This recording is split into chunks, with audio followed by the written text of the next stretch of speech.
good. Okay, here we are back again at the Moneyball Tip-Off Classic. We are getting through these games. We are right now into the second half of Lansing Waverly versus Henry Ford High School. That is Henry Ford School for Creative Studies. Not to be confused with Henry Ford High School, located at 20,000 Evergreen, with the great Ken Flowers, a great friend, great coach over there. Again, this is Lindsey Huddleston with the Coach's Culture, presented by SPS, back with my partner in crime, Mr. Keys to the New Crib Tate, and I have with us state champion, been to the Breslin 4 times, 4 more times, most and more coaches out here, representing for Detroit Westside, originally Redford Husky. That's right. And, got his bones going up there with Redford and made his way back around. Now he's a great coach at Henry Ford and the Dean of Students. Keith, I'm happy to welcome a great leader in our community, great dude, and just a good friend. I got Ken Flowers in the building. What's up, brother? What's up? How you doing? I'm good. We got you here. So tell us what brought you out to the Moneyball Tip-Off Tournament. Well, Desmond's my guy, man. I've been repping Moneyball since 2006. Yes, you have. 2006. Yep, cool. One of the first guys in the state to actually wear the uniform. This was one of the first programs that had a uniform? Us, Detroit Finney. Redford was one of the first few. Redford, so I was one of the first guys that had the tackle twill. Yeah. Oh wow. Hey, those look good though. I like those though. I like those. Yeah. You had the old Moneyball logo, him shooting them. So how hard was that, Ken, representing Lansing? Now we Detroiters, you know how we get so territorial. A Lansing-based company. It wasn't Nike. It wasn't Adidas. It wasn't Reebok. You know, how hard was it kind of representing something that no one was familiar with? Well, I'm always digging up local businesses. Okay. You know what I'm saying? I like to show everybody love. Everybody got to grind. Everybody got to hustle. Desmond's a shooter. I'm a shooter. That's right. You know That's right. So the logo caught my eye. Yeah, that was it. You could relate to that. I relate to it, man. So it's a good brand. It's a good brand. Well, you've been supported. That's a great deal. Keith, as we said, Ken over at Henry Ford High School has been doing great things for a great time. When you've been coaching, Keith, what did you hear about Henry Ford and the state championship run they had, or just, you hear about Detroit Henry Ford? What do you think about that program? Hey, it seemed like hard work and defense. I always heard about Coach Flowers from Desmond. I bugged him last year on Facebook a couple times.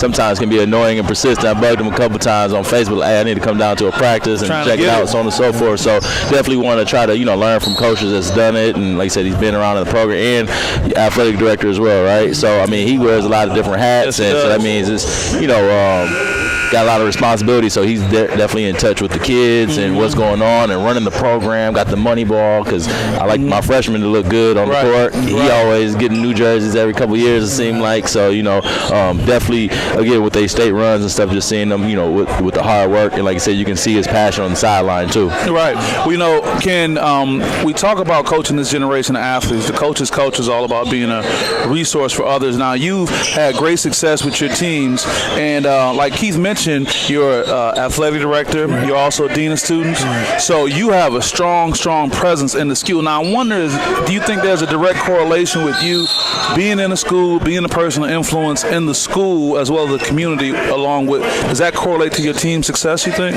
It does. It gives me that sense of, I don't want to call it power, but that sense of commitment and love. Sure. The kid. I'm there every day grinding with the kids. Sure. I'm probably the most consistent face. And I bet. I've been around for a minute, man. So the generation is a generation of respect. You know what I'm saying? But I also make sure I earn those kids respect, and I treat them like they is somebody they love. I get on them, that tough love, whatever, because the real world could be real cruel. Yeah. You know what I'm saying? So that's really heavy. Before I throw it back to Keith on that point, you talk about, you earn their respect. That doesn't, someone like you who's in a position of power as a coach, as a dean, as an athletic director, you almost can do whatever you want, but you still give them a level of respect, and talk about that. At the end of the day, we here for them.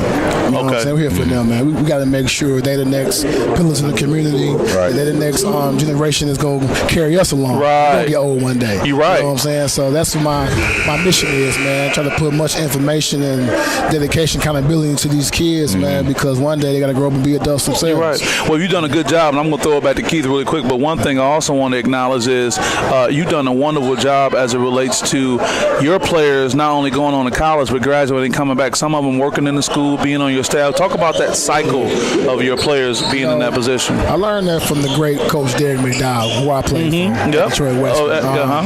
Always talking about family, love, and bringing it back to the program helps the program keep striving. So, as you said, Lindsay, I got guys that graduated from my program 2008, went off to Lane College, graduated, played some overseas balls a little bit. Now I got them positions in the building they can get back to as well, and now they're coaching with me. Right. You know what I'm saying? So it's like just bringing that family back. Because one day I'm gonna pass the torch. Coach pass the torch to me. And you got your guys ready. Yeah. Keith, you got a state championship coach sitting right next to you. I know you're going to be getting with your freshmen really soon. What kind of advice can you get from someone like Coach Flowers as it relates to building a championship program? Man, everything really. Well, one of the things I was going to mention too, just like on Twitter, I see him retweeting some of his former players, whether they play like at Eastern or wherever they play. I think that's very beneficial because, again, like he said, shows that he cares, shows he's invested, shows your current players that once you leave, like you're still part of the family, you're still part of the culture that we have, and so on and so forth. One of the questions I did want to ask you is, as an athletic director and a head coach, either or, not necessarily both together, but how do you handle whether it's parents and the kids? Because say when I have to make cuts for tryouts, if someone questions the situation, I have to give my AD, hey, here goes a checklist of these players, what they did good in tryouts, what they did bad, so on and so forth. Like, how have you managed, to handle all that? Because I'm sure you probably ran into some situations before. I guess over the years, the longevity of me being there, you know what I'm saying? I don't really get questioned no more. Right. So in my younger years, when I first became an AD and head coach, I guess having that out in the open, just being transparent, always being consistent, always being upfront with them, never really sugarcoating them, telling them what they need to hear, not what they want to hear. Let them know it's my program, it's what's going to be about, but I'm giving every kid a fair shot, regardless of what it is. This is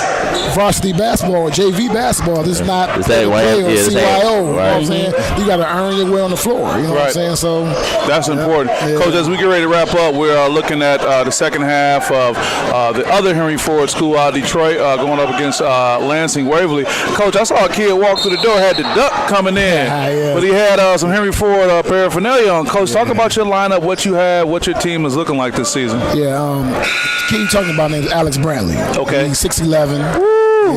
Coach, how you getting 6'11" guys in here, man? That's longevity, being blessed. Yeah, definitely. 6'11". Well, with this year's team, we older in age, but we kind of young with experience. I graduated 7 seniors last year. Yeah. All those guys playing somewhere in basketball, college somewhere, man. But this team is going to be good as the season goes. Sure. You know what I'm saying? So we didn't have a gym for a whole month and a half. Our new gym was getting built. Right, the beautiful Ford Arena is being built up. Nice, man. It's real nice. He's part of the work of art. Yeah, it's a piece of work. So the first couple of months of school, just lifting and running, conditioning. So we finally got in the gym, doing skill work and practice and things like that. We muffin behind. And then Alex hurts his foot in practice, so he's down. So it's like we're not going to be really rolling till end of December, going right into conference play, which is good. Yeah, well, you got that schedule. You know how it goes. I love to see your first social media post of the season saying "Roll to the final, roll to the present" every year. But you put it out there as a key. What can we share with people who are looking at continuing coaching this generation of athletes, starting to coach this generation of athletes? What can you share to them about coming into your world? Because I know people are like, "Oh, you're a coach, you're a dean, you're an AD. How is it?" Like, what can you share with people to keep implement to this coaching piece? Just when you come in, keep your same fire and passion you had. Okay.